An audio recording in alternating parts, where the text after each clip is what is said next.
start. My father's a Baptist preacher, man. I can start preaching a little bit too, right? But listen, I got two questions, Dre. Yeah. And one thing I've been noticing, a lot of these lames on the internet, man. I call them lames because that's what they really are, right? They you got these guys who they are downing the black woman, right? Mm-hmm. Black women ain't this, black women ain't that. Then you got the passport guys that's going over to foreign countries just to get, a little shot of trim, you understand me? But so it's like, I want your take on that, because my take is I don't blame the woman, right? Because the instructions was not given to the woman, it was given to the man. Mm-hmm. And Mm-hmm. so my position is, if the female is out of pocket, it's called the chump out of pocket, man. You see what I'm trying to say? So the responsibility fall back on the chump, right? So it's like, what's your take on all these dudes beating up on the sisters? And, man, these bitches ain't this, and fuck them, and I'm gonna go get me another female. What's your take on that? I teach on it all the time. I got a few videos out, and I've Okay. even had videos out about Kevin Samuels, and his fans were really upset with me. But one time I seen a video with Kevin Samuels, and he was talking to a girl who was married, and her husband, and rest in peace, Kevin Samuels, because I thought he was brilliant. But Yes. some things that because he didn't have a father, that he would never see until he would talk to somebody who had a father, right? And or he was around a man in his life that helped him. So there were some things there that were problematic, that I knew that would resonate with where black men are today, right? That would resonate because black men have been emasculated in this country, right? Right. So he was talking to the girl, and her husband was an architect, but he had just got out of school. And, during that time of COVID or something, he had lost his job and all this, whatever. But he had told her, you can't help your husband. That was the gist of it. He got to help himself. So that pissed me off. The whole thing pissed me off. And so I did a video and tried to get on his platform, but he didn't want to see me. Right. Once he seen me up in his Zoom and he saw my name, boy, he took me up out of that room fast as hell. He didn't want no smoke. Probably Right. because he talked to Sinful, and Sinful probably told him, you don't want to do this with Dre, man. That's where I got my information from, is from Dre. So you don't want to do that with Dre. But at any rate, Right. what I was saying is that there is no race of men that blame their women in all the country, all over the world. No race. And it is a shame. That's why they don't. Because it is a shame for a man to blame his woman. It's shameful. That's why you don't see no other race doing it. Right? Right. But we do.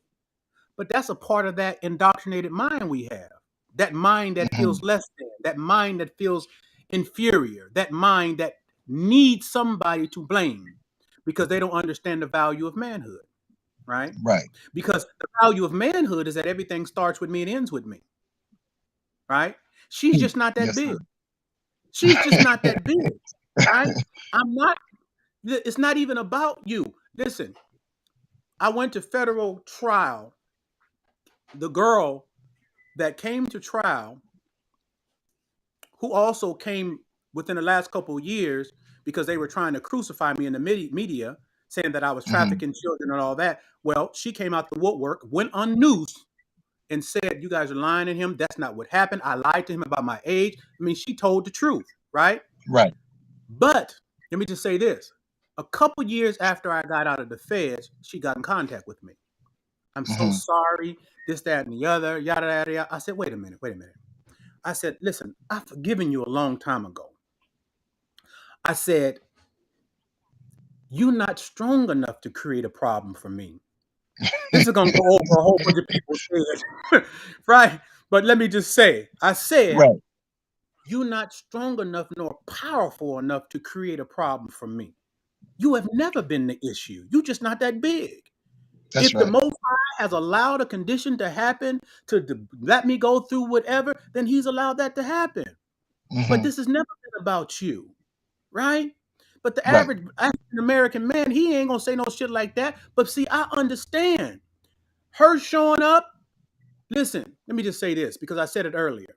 When I counsel dudes and they say, man, I would have did this if the girl would have did this, I say, man, don't ever say that shit to me, because you saying in order for you to be a man, you need her to be a woman. That's what you That's saying. right. My That's right. manhood is never predicated upon her. I'm gonna be who I am if whether she decide to be a woman or not. I'm gonna be who I am. That's manhood. That prevents you from blaming her. And somebody said, "But you're not making her accountable. You're not making. We just want to make her accountable, nigga. You ain't accountable." How the hell you gonna make somebody accountable when you ain't even showed up in your own life and showed up to her as being accountable? That's right. Because you ain't no man. You a little Yes, boy. Yes, You gonna make her, you want her to be accountable. How have you showed up? Have you showed up with some integrity? Have you even shown her what it looks like to have integrity? Are you an honest person? Have you did any of that to her? But now you expect to extract the greatest woman in the world to be with your lying ass. Hell wrong with you. Yes. So I can understand why people don't want to come over here and hear what I gotta say, because it's too cutting. It's gonna That's be right. too cutting. Well, then carry Yes, your sir. ass down the line over there and get tickled with some cotton candy shit then. Because men is over here. Men That's is right. over here. Go get your cotton candy over there. Yes, Nigga. sir. Hey, Dre, one more quick thing. One more quick thing, right? There's a quote by Albert Einstein, and I heard you repeat this quote. It's quoted different ways. One is, "I just want to know the thoughts of God. Everything else is just detail." The other one is, "I just want to think like the mind of God. Everything else is minuscule," right? Could you just briefly break down what he meant and the importance of that statement that Einstein made? The one thing interesting about Einstein, as I studied Einstein, and I realized that he did not believe in the idea of a God. Okay. He didn't even believe it, which is really key. Yeah, if you study him, you find out he didn't believe in God. Okay. So for him to make the statement, I think it was just a statement for there's a word for it, and it's what do they call it? Oh man, it's missing me, but I can explain it. A statement just for effect. For effect. What is it? Like shock value? Like shock value? Yeah, but there's a word for it. Some of you guys up there know it. Man, it's missing me. It'll come back to me. So because I understand that he did not know God, or believed in God, but he understood that a lot of people believe in God. So he was taking a perspective from what he might have understood that people believed, right? And he was making that statement based upon that, right? Gotcha. Right. As an atheist, I'm telling you that if there is a God, I would want to know his thoughts. Everything else is minuscule. That's in essence what he was saying. Okay. Right. Because he didn't believe it. Yeah. Okay. Gotcha. Yeah. Okay. All right. Thanks, Drake, man. Hey, Rhetorical. always a pleasure, man. Rhetorical. It's a rhetorical question. Rhetorical. Okay. Gotcha. Yeah. That means okay. It doesn't require an answer. For you guys who don't know, means it doesn't require an answer. It was just for effect. Rhetorical. That's what that means. Yeah. Rhetorical. Okay. Gotcha. Yeah. Hey, man, it's always a pleasure, man. Hey, man, pleasure when you come on here and sprinkle us every time. Yeah, hey man, keep up the good work, my brother. You know, the Creator got you, and you're gonna be triumphant, man. I love you, man. You're doing great work, brother. All right, love you, man. All my heart. Yep. All right. Thanks for your patience. That's Smith. Thanks for your patience. No problem. No problem. How you doing? I'm well. You kind of got a little echo. We can't really hear you that clear, but go ahead. Okay. It's probably just these heads. Okay, go ahead. I can't hear you. Maybe your Bluetooth is getting in the way or something.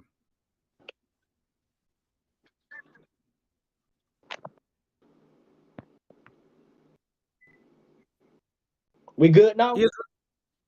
Yeah, go ahead. I mean, you still got a little echo, but go ahead. We can hear you.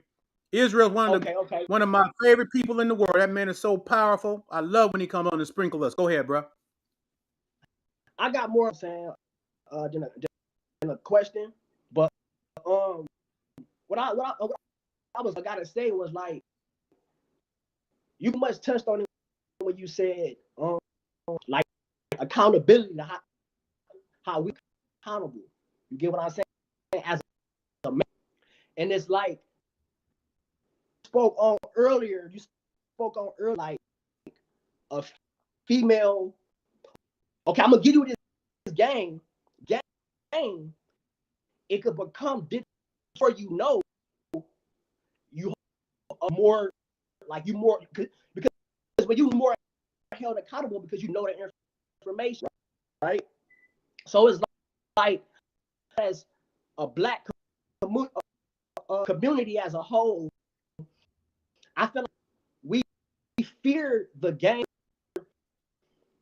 turning up. You know what I'm saying? You get what I'm saying? It's like, okay, hold on, because you are echoing, I'm only getting like pieces. It's broken. We can't hear you. People in the chat are saying it too. It's broken. I don't know why. What can he do, guys, to fix that? Is there something he can do to fix that? I'm trying to get some information in the chat so I could help you fix the problem because you're echoing and it's broken. We can't hear you clearly. When I want to hear everything you got to say. BC, thank you for that too.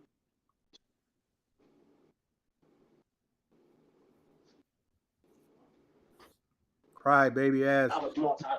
These cats, man, I'm telling you, man, these cats in this country be so cry baby. I'm serious, man. Not you, bro. I'm just talking about these cats that be complaining all the time about this game. What about now? We good now? Talk a little bit. Still echoing. What's up, Dove? In the chat. Love you, baby. You still echoing. Hey, it says turn your Wi-Fi off. Prince Pierre said that could be what it is. Thank you, Anthony Phillips. We'll be waiting. Tomorrow we have class, so it's about to be powerful too. The one while he's getting his audio stuff together, let me just say this, guys. The one thing beautiful about my little cousin in there, CJ, what's up? The one thing beautiful about the classes is that once you join the classes, you have a library of information that you've missed while you haven't been there that you can go through at your leisure. You have a library, and that's on every single platform from YouTube to Instagram and the OnlyFans. You have a library of stuff, that's just there for you. I'm just practically I can't just give it away like that, man. Not the information because I got to teach our people something. But in essence, I am. Just like somebody said, that's like Israel said, in essence, I am. Once you pay the class, I think the 2 classes a week. Well, my YouTube class, I think it's $50, something like that. And I do that twice a week. I think my OnlyFans class is like $30 or something like that. $35, something like that. And the Instagram class is like $20, right? Because that's all they allow you to charge, Huck, what's up? Oh, let me put the link in, Huck. If you guys want to come on, here's the link.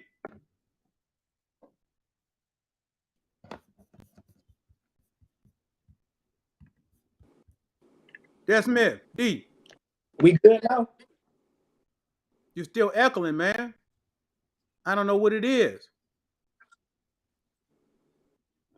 Let me see. BC, thank you for that testimony. This is what BC said about the class.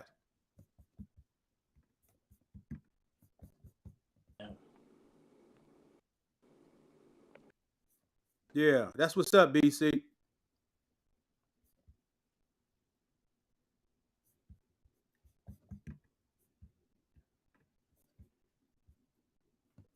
Huck, I put the link in there. Come on. Oh, wait a minute, Huck, you might be on Facebook, huh? Well, it should still show up in Facebook. The link should still show up. If not, go to your not your IG. You're gonna have to come on YouTube then. If you can't get the link in your Facebook, go over to the YouTube and come on. What is this here? Oh.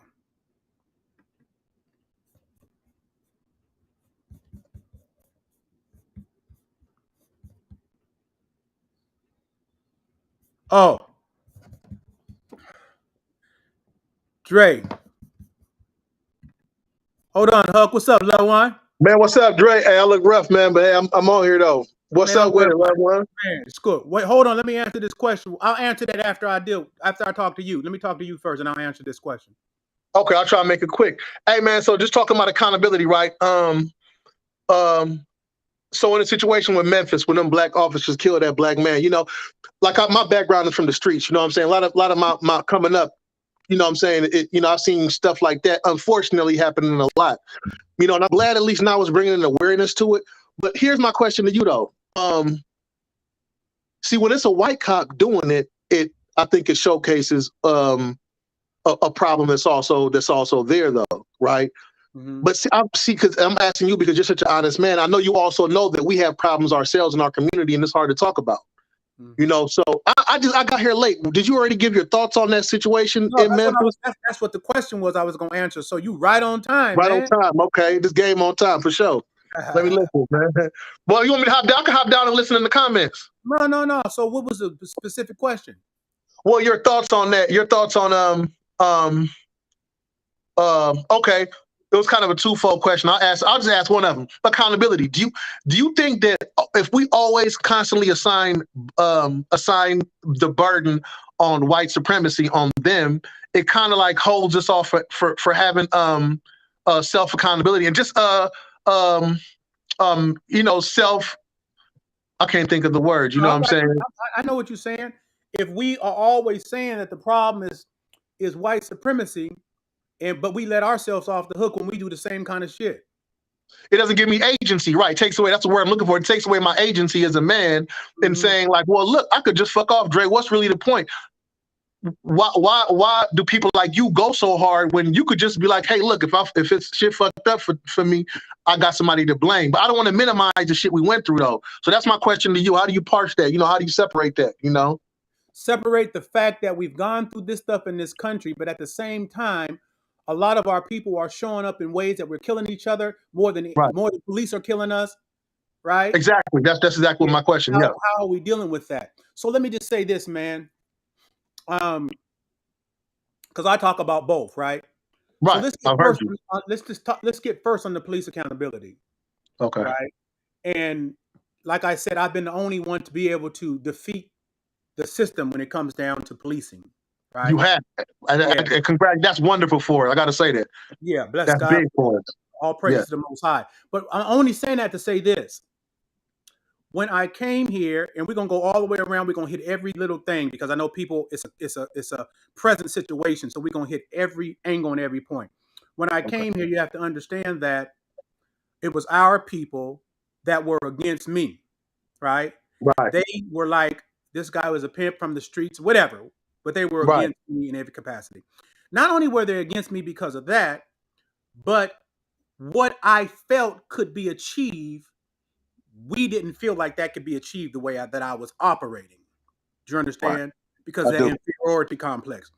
Right. But what I decided when my brother was killed, what I recognized is how we kept losing.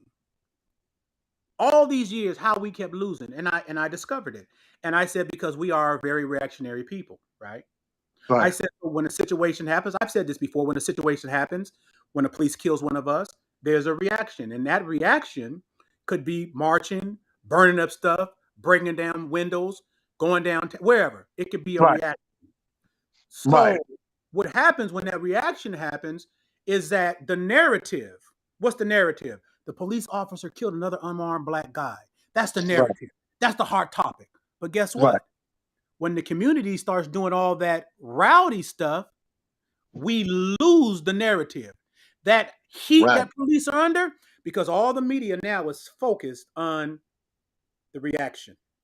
Right. No one is focusing on that the killing no more. So we've lost the narrative. And when you're doing political things, you can never lose the narrative. It's all about the narrative, right? So what I decided to do was to never lose the narrative. So when I came here from LA, I sat down with the chief of police and I told her, I know I can't bring my brother back, but I'm still willing to work with you to reduce the incidences of violence in the community. Right. But what this was a response. This is how I came up with responding and not reacting. This was a response to what happened, not a reaction, what they used to, which they're used to mastering. They're used to mastering us going to march, going down there, burning up buildings, turn over cars. They say, oh, they'll do that for 2-3 weeks and it'll be over with. They know how to master that. It's nothing because it's a reaction. They master reactions, right? I gave them a response. And when I gave them a response, it did a couple things. It made the chief of police have to continue to engage me. He had to continue. Because now what I did is I put her in a place that the community, even her own people, would say, this man came to you and said that he's willing to work with you to reduce the incidences of violence in the community, and you don't want to work with him after you guys killed his brother. He was able to say that to you. So I got her trapped. I got her trapped. And not only do I got her trapped, right? I still got the narrative on the killing. The narrative is still on the killing. It's not on the reaction. Brilliant. Right? Brilliant. Yeah. So that's the narrative fight. And so I kept that all the way through. There was never a reaction from me. Never one time. There was always responding. Never a reaction. And when I got the people together, I told them, if you're the kind of person, if you're the kind of brother, that if a white person can call you a nigga, you're going to lose the victory, you can't be here with me. You ain't prepared for this fight that we got to fight. So you might as well, I love you, but you ain't ready. Because we ain't reacting, we responded. We keeping the pressure on them. The narrative is never going to get off this incident. The pressure is on them, and we're going to keep it on them. I'm trying to teach. You know what I'm saying? So, and then I'm going to say this part, then we'll get to the other part, the black people, us. Okay. Then what I did is I took every community, the white community, the Native community, the Asian Pacific Islander community, the Latino community, and I went and spoke to their leadership because those communities had experienced the same thing that my brother had experienced. And I went and represented those families. And when I represented those families, I put their stories at the forefront. I put the white family story out there, so let them talk about their son. I put the Latino families, the Asian families, you know what I'm saying? Right. All families out there talking about the same thing that happened to my brother. And the genius of that was it connected every community together. Right. But here's the kicker, though. And I'm saying this publicly, but here's the kicker. White people wasn't fighting for us this time. Okay. White people was fighting for themselves because they knew it could happen to them. Right. Asians wasn't fighting for us. Asians was fighting for themselves because they knew it could happen to them. And every community was vested in the fight for themselves and not for us. Brilliant. That's brilliant.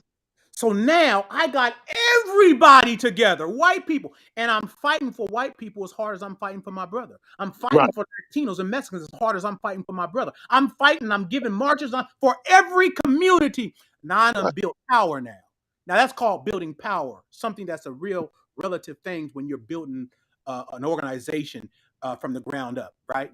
That's called building power. So when I got every community together, fighting for the same thing, then I went to law enforcement and says, we're not asking, we're demanding.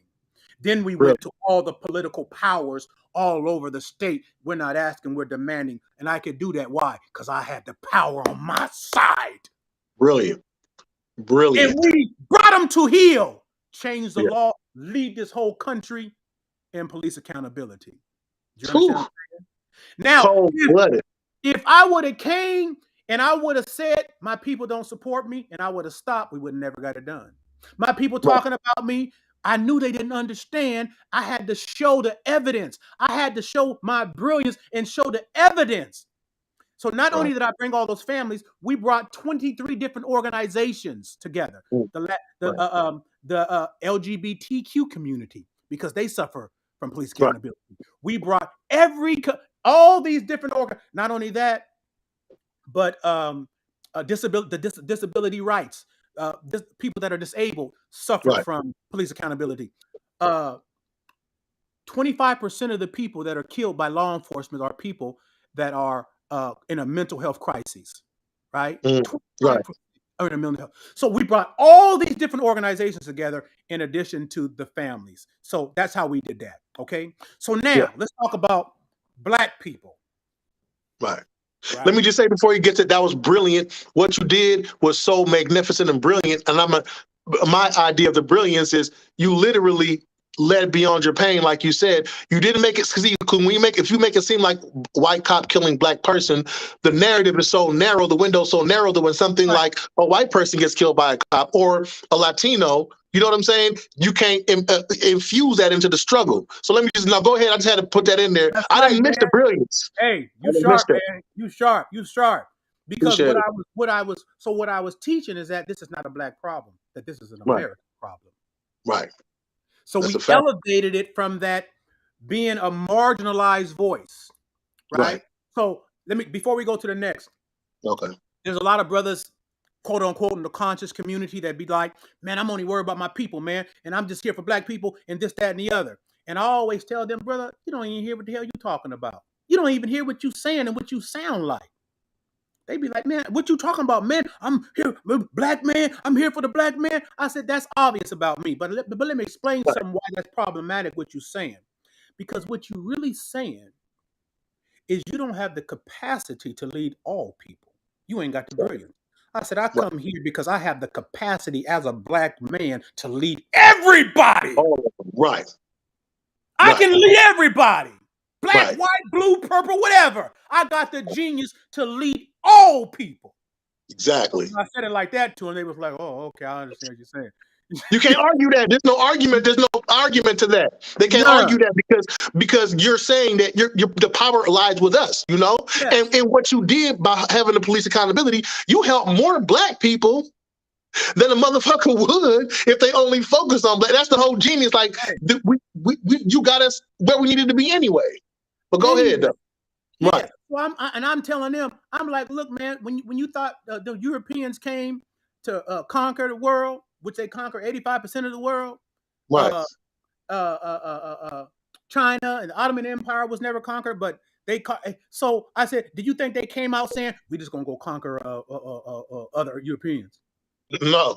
I said, Not at hell all. no. We're going to conquer everybody. If you ain't got the mind that Right. you got the ability to not only conquer but lead everybody, that shows Right. you how limited you are. So you don't sound brilliant on the global platform when you say, I'm just Right. here. You got to Right. be brilliant enough to bring it to everybody. You see what I'm Everybody. saying? Right. Yeah, everybody. Right. Okay, so us. So what is some of the problems with those brothers and a lot of brothers that are in law enforcement? Not all of them, because Right. I had a great and I can't even call the name, and they're gonna be really upset with me. But it's a Black police organization out of Seattle, in this area that supported me first. The first police organization. Well, that's what's up. The black. Oh man, and forgive me, guys, if you are out there watching or if you ever watched this video. They were such an intricate part of this movement because they were in support from the beginning. So I'm not saying all Black people, because they Right. even took it to the nationals with all Black, the Black Police National thing, and they supported. But what happens is what Ice Cube said in one of his songs, right? Mhm. There is this mindset that because you got that indoctrinated mind that you already feel inferior, right? Right. It's like the thing I said about a lot of singers and a lot of Black people that never feel like you've really achieved anything until some white organization have approved you. Right. You did a Right. good job, son. Right. Until a white person have said something, you haven't done anything. That's the mindset. Right. And a lot of Right. us still suffer from that. So why would you think that a Black person who becomes an officer doesn't suffer that? So because he suffers that, he needs to push to the extreme. White cop, Black police showing out for the white cop, Ice Cube. Right. You see what I'm Right. saying? Yeah. So there is this inferiority complex, not all Black officers, because I said there's some damn black officers that was riding with me. For sure. Right. Right. But Right. enough of them to be in that space of that approval, and that seeking that validation and that approval will make you go extremely far, so that the captain, so that the police force, so that everybody know I can keep our people in check. Right. I can keep I can keep these niggas in check. They Right. gonna check. You understand? Right. Right. No, for sure. Right. And then you have this mentality, not the mentality of a black man like the black men and women that were supporting I-940, black Right. men and women police officers that had an understanding of what has happened to us as in this country, that what has happened to the people in the community, what we suffer from, what are some of the disadvantages, what are some of the disadvantages that have caused some of us to do some of the things that we do. I had them kind of officers that would go into a situation, not necessarily let you off the hook, but at least understand your condition and deal with you from their understanding of your understanding of the condition. Right. Right? And Yeah. then because you know they understand, not when you're trying to bring no game on them, because they can see the trickery Right. or that Yeah. too. Not that. Right. Right. But when you know they understand, you have an expectation of safety around them. You're supposed to. Right. This person is not going to do this just because I'm black. At least that's eliminated. Exactly. So we Right. think, right? So if we get put over by a black officer and you see him getting out the car behind you and you see get out and he's black, normally there's a shit, thank God. Right. One of my own. Right. One of mine. Right. And you are supposed to feel that way because Right. they understand you differently. Give me a perfect illustration. I said this to a meeting of officers, right? I told this story. Mhm. I said, okay, let me explain to you guys to make it real simplistic to you. I said, Bob is at a bar, and Bob is a construction worker, and it's the weekend, it's Friday, and he goes out to the bar, and he gets a little too drunk, right? Right. Right. And Bob, and so they call law enforcement, and law enforcement comes in and they see Bob. Law enforcement gets Bob. Oh, he's drinking too a little much. Where does he live? Take Bob home, knock on the door. Bob just had a little bit too much to drink, right? And Bob go home and he's safe. I said, another scene, you got Bo Ray you got Bo Ray. He's in the bar. He's a construction worker, and he just want to go. This is the weekend. He's gonna let his hair down, and he gets a little too drunk. So they call the police. White police officer comes in, got his gun is drawn.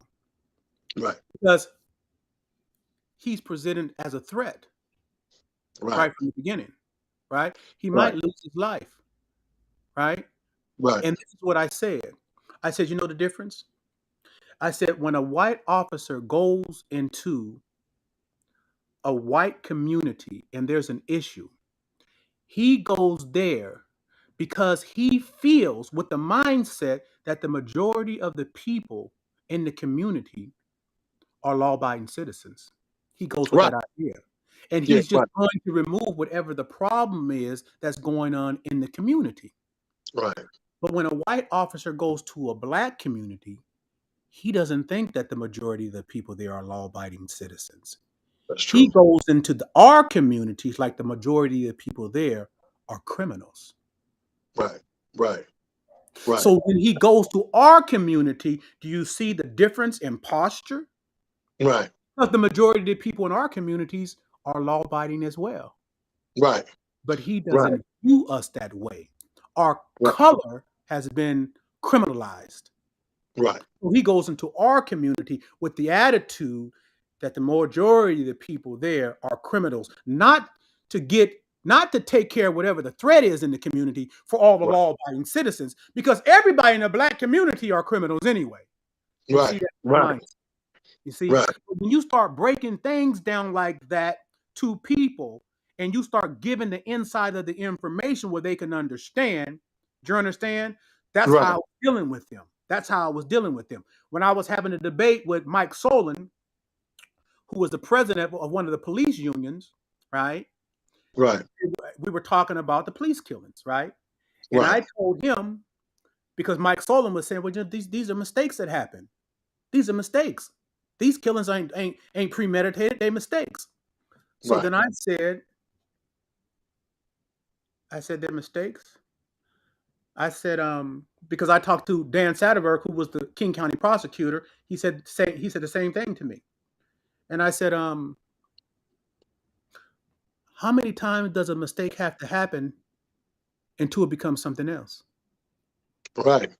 Good point. This is a mistake. Well, how many times that it has to happen until it's not a mistake? They couldn't Right. answer. What's the threshold? What's the threshold from mistake to not to? That's right. No, You see for what I'm real, saying? right. So that's how I was dealing with them, with the information, with the knowledge. You see what I'm saying? Right. Killing them here. Because Right. every time I'm coming into the room, they looking for the pimp. And they can't see him. They Right. can't see him. They looking for the pimp. And Right. they can't see him, man. Right. And I'm Right. hitting them like that. I'm hitting them like that. You know what I'm saying? Right. Brilliant. So, No, for sure. you feel me? Right. No, yeah. So with our condition with this killing that we just received is one of the most horrible things that you can see of any person, any race. Right. But the fact that it was a black police officers doing that Right. to a black man Right. was damn near worse than a white officer doing it. Right. Because of the history of our country, because you should know, because you've Right. seen the same activity from white officers that might have the perspective that the white officer goes into a black community feeling that everybody there are criminals, goes into the white community and feels like everybody there are law-abiding citizens. Because we understand that that could be a thought process when it happens to us on the road to a black person driving. Because we know you understand that, it makes your offense a million times worse. I agree. Because you are accountable for the information of knowing. It I makes it agree. a million times worse. That is the worst shit. It is worse than Rodney King for that fact alone.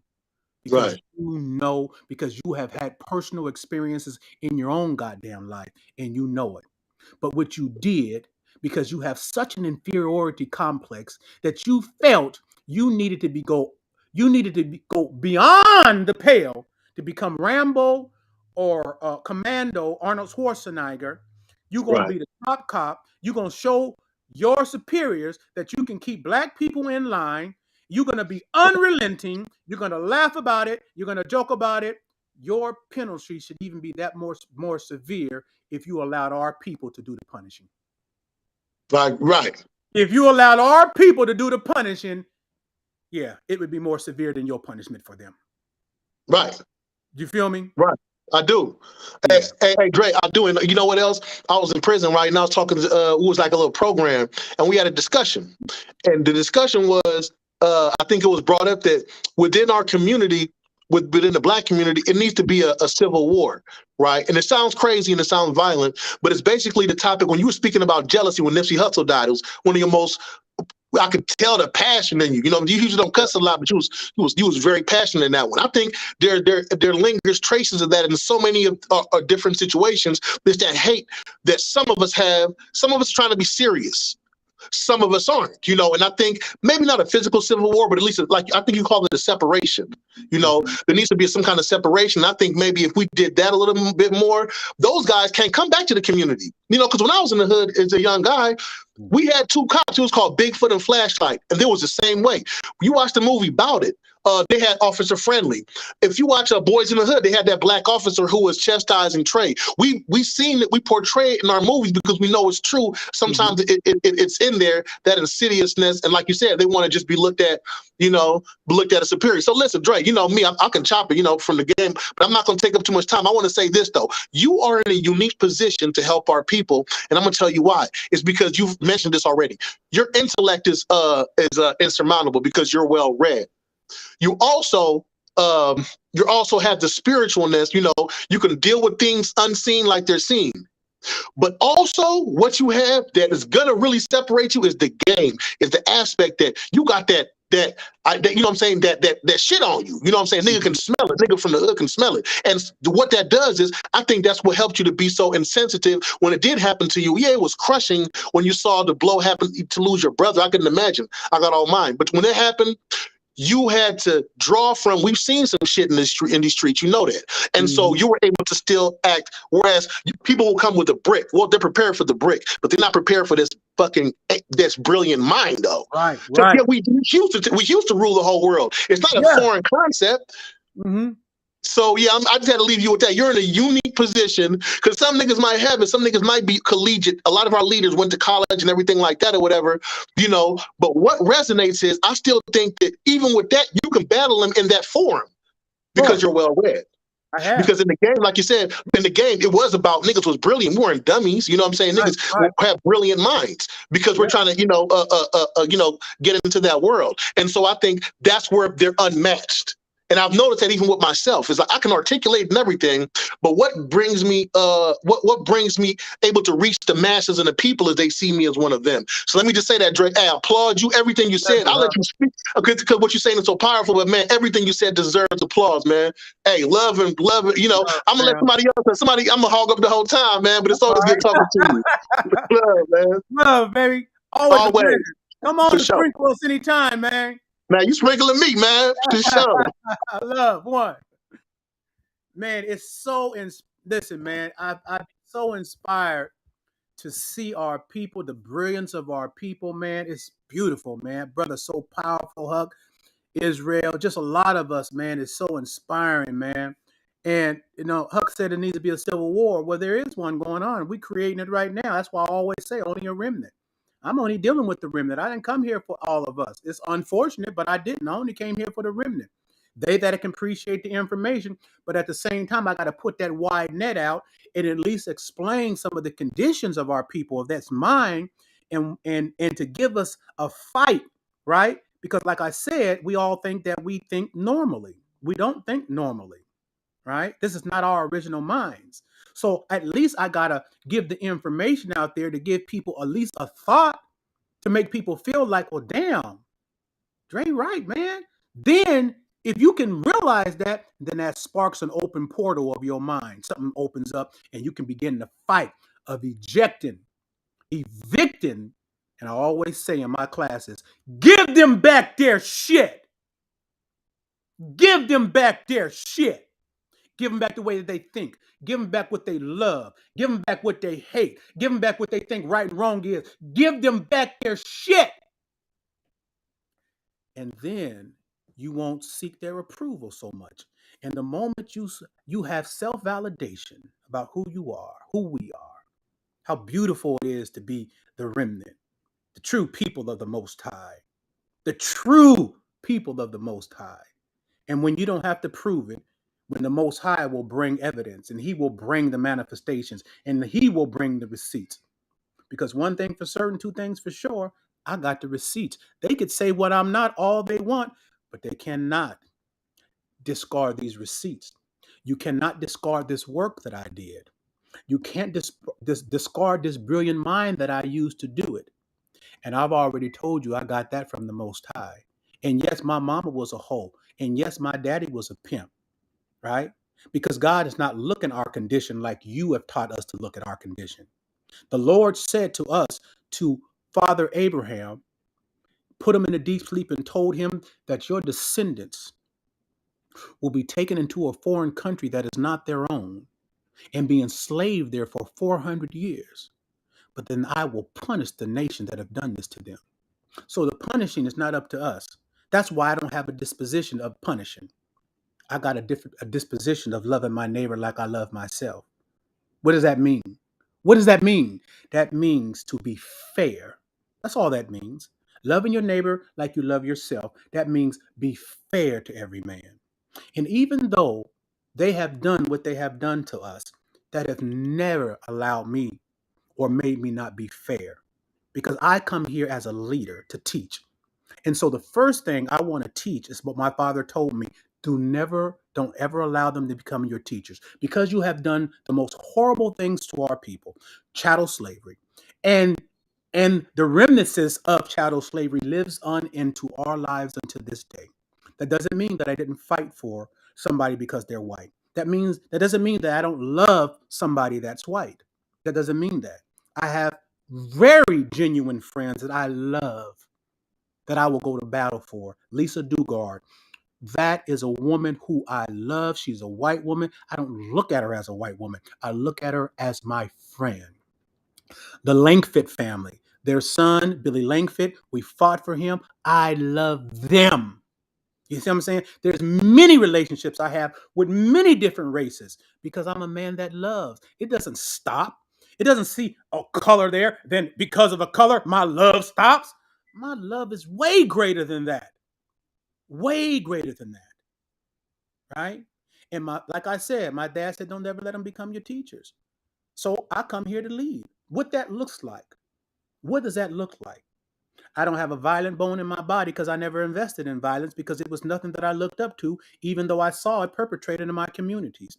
And even though a lot of black guys in my family, I mean, not in my family, yes, in my family, but in our communities, they are the ones that, look to violence or look to tough guy and look to, I'm hard. They look to that. I've never looked to that. Why?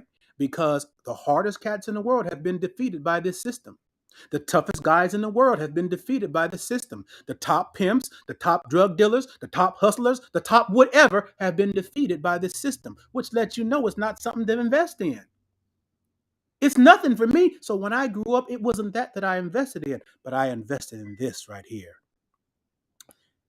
And that's why it shows, because I invested in this.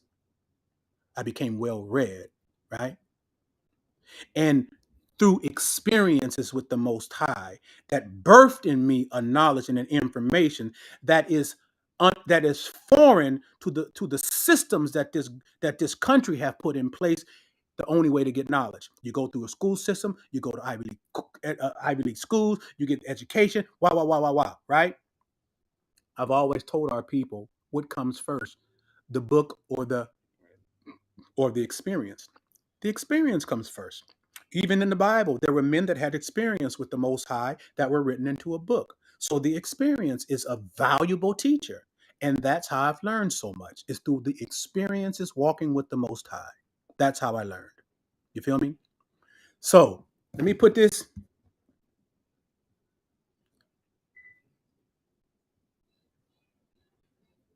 Yeah, hold on. So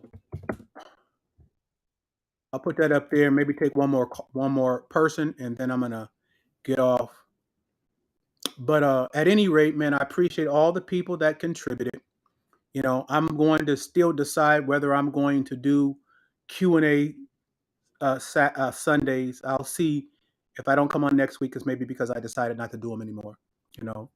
I like doing them because I like people to find out about the classes and encourage people to come and get into the classes so that I can teach you, so that I can at least give you what has worked for me. There's a lot of people out there that's talking. A lot of people talk about me, you know what I'm saying? But they can't produce any receipts. They can't produce any receipts, right? And let me say this. I always say this. There's a lot of people out there talking, and I always say, has your information impacted your community? Has it impacted your city? Has it impacted your state? Have you shown what your information is capable of doing? And if you haven't shown what your information is capable of doing, stop trying to sell it to us.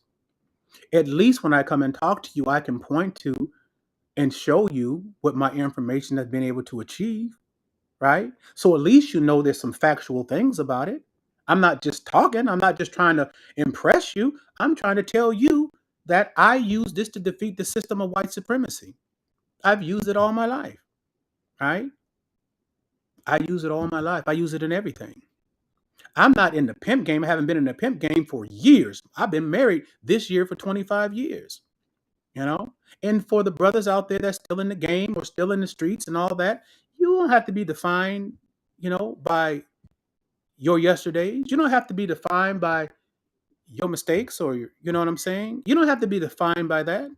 I like talking about, people say he talk about that like he's proud. Listen, I am proud of the fact that the Most High dug me up out of any pit that I was in. if I don't show brothers that's in the streets where I'm at now or talk about where I was, how can I connect to them? I might not be talking to you. I come to talk to my people. Now, if you happen to be eavesdropping, then okay, fair. But I'm talking to my people, and God brought me up out of those conditions to have something relative to the people that's there. That's who I'm talking to. Them brothers need to know that. Listen, wow, if Dre come out these streets for real. Dre done been to federal prison. Dre, mama was a hoe, daddy was a pimp. Man, shit, and Dre could do it. I could do it too. Well, that's exactly why I share it, because I want to let people know that it's possible. That you do not have to be defined by your past. You don't have to be defined by how you were born, right? This country, with the mind that they've given us, will make you judge your own people, like my people judged me when I came up here to fight for them. They've never ever given me a chance to have done anything, right? Never. And it wasn't even my people that saluted me. You know who did? White people. White people. Their platforms came and appreciated what it took for me to be able to pull off what I did. The New Yorker came, the national news like Fox News and Seattle Times and, all their platforms and a lot of other ones. I just mentioned a couple came. But ain't nobody black came. Then none of our black platforms come. They didn't come and say, Dre, man, can you tell us and share with us what you did, that we can take this information around the country and help other brothers and sisters that are dealing with these situations over in this city and this city. Can you tell us what you did? Right? None. But white folks many a times came to ask me, how did you do it? They wanted the specifics of everything, right? Because they want to duplicate it in what they wanted it for. It might have not been for police accountability because the information works across the board. You use this like I've been using it across the board. Whatever came my way, I utilize it to win. And white people, one thing for sure, they know that knowledge is power. If it's something they don't know, they will pay you to get it because they value information and knowledge. Our people, while white folks is putting satellites up in the air for 25 years and celebrating that, we celebrating the next mixtape. Are you serious? That's why I say it's only from the remnant. Do you know how many guys in here be talking about Dre this, Dre that? Somebody called me the other day, was saying some guy was online. And not, I just want to show you something. That's why I'm saying it, because I can care less. I've been who I am for a long time. You don't like me, get in line. Nigga, there's a whole bunch that don't like me, right? But just to say that, just like they were saying, when I was doing police accountability, you don't think that the government investigated everything about me? You don't think that the government you don't think that law enforcement didn't investigate everything about me, right?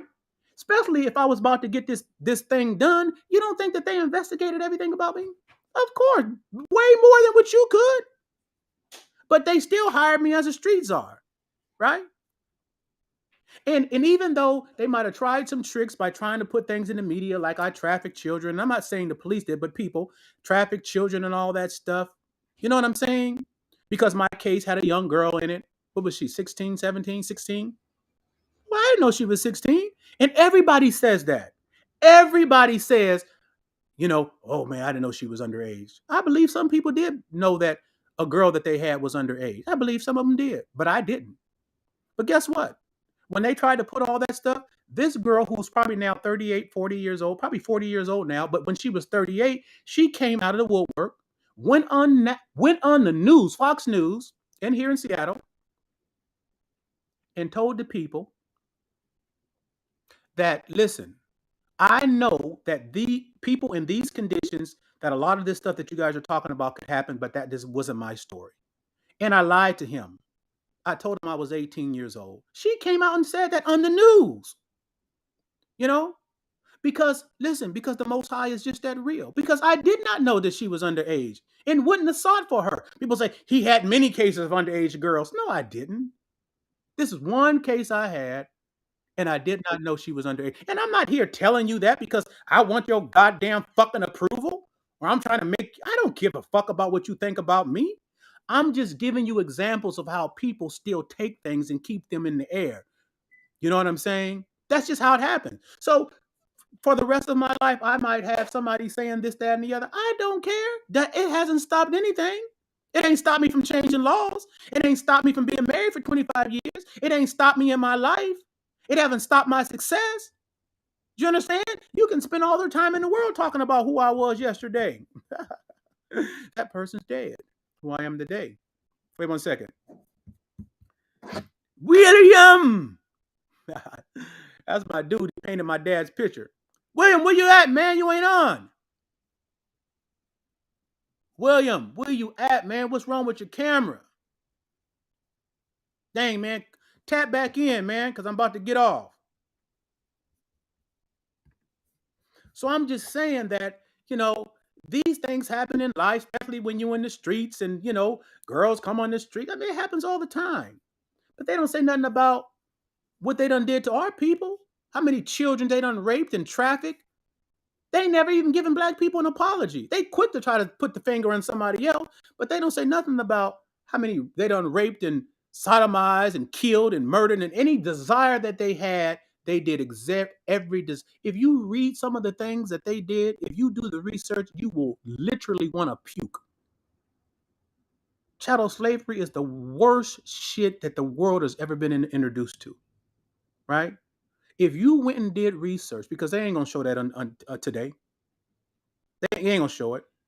Roots was nothing in compared to the shit that they did. And some of you so young you don't even know the movie Roots. The shit that they did to us, right? The medical things that they did. You know what I'm saying? Would do medical things to us without any pain, anesthesia, anything. The things that they were trying to discover using black people and bodies and just some of the most horrendous shit in the world. And we haven't really got an official apology. No reparations. But they go give Israel billions of dollars a year. And whatever happened to Israel, those Jewish people, that didn't happen in America. But they still give them billions of dollars a year. They don't give you shit. That's how they think about you. So I want to teach the remnant. I've got success in the country. It didn't come the way that they said I had to have it. Listen, the Most High is in charge of my life. And as powerful as they are, and they are, I've never been afraid because I know who's with me. And they've probably heard that church shit for 100 years and never seen anything, right? But I'm not telling you church shit because I'm not a Christian. I'm a Hebrew Israelite, an original blood descendant of Abraham. And I got the receipts to prove it.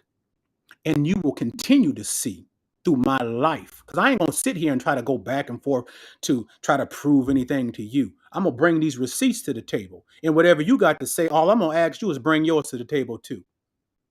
I'm not going around trying to make Jewish people believe that I'm the original, we the original. I don't give a fuck what they believe.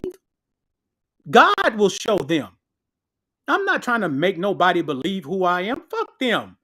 I'm trying to show you who you are so that the Most High could rise upon your life. Ain't you tired of being enslaved in your mind? Ain't you tired of valuing all the things they told you should value? Don't you want to know who you really are? How you really thought? Don't you? Well, get in the goddamn classroom. Let me see if William is back yet. William, man, you still ain't here, man. Class tomorrow, 7 p.m. on my YouTube classroom, 7 p.m. Tap in. Go on to my YouTube, right by subscribe, push join. That's how you get into the classroom. Class on Wednesday, 7 p.m. West Coast time on Instagram. And class on my OnlyFans page on Thursday. So it's class Monday, Wednesday, Thursday, and the last class on YouTube is Friday at 7. There's a once you get in, you can go and spend weeks on all that library of information on different topics. All different topics, manhood, everything. Relationships, women, everything. Whatever, pick your choice. Go onto that smorgasbord of information and get this information. Get this game. All right? Your boy Dre out. The wifey's probably wanting my attention, and I'm loving it, giving it to her. 25 years this year, and I used to be a pimp. If I can do it, 25 years married this year, and I used to be a pimp. Wow. If God could do that for me, he could do it for anybody. And I'm not, like I said, let me say this. My life wasn't changed to appease white people. I don't care what they think about me. My life is changed for us, right? And I reflect back on a lot of things. I talk about where I was at. I talk about how I thought. I talk about what I learned and everything, because it's all me. It's all my life. I talk about it in my music, right? Because I got somewhere to lead us. My life matches my words, and my words match my life. Peace. Thank you all who contributed. Love you. Bye.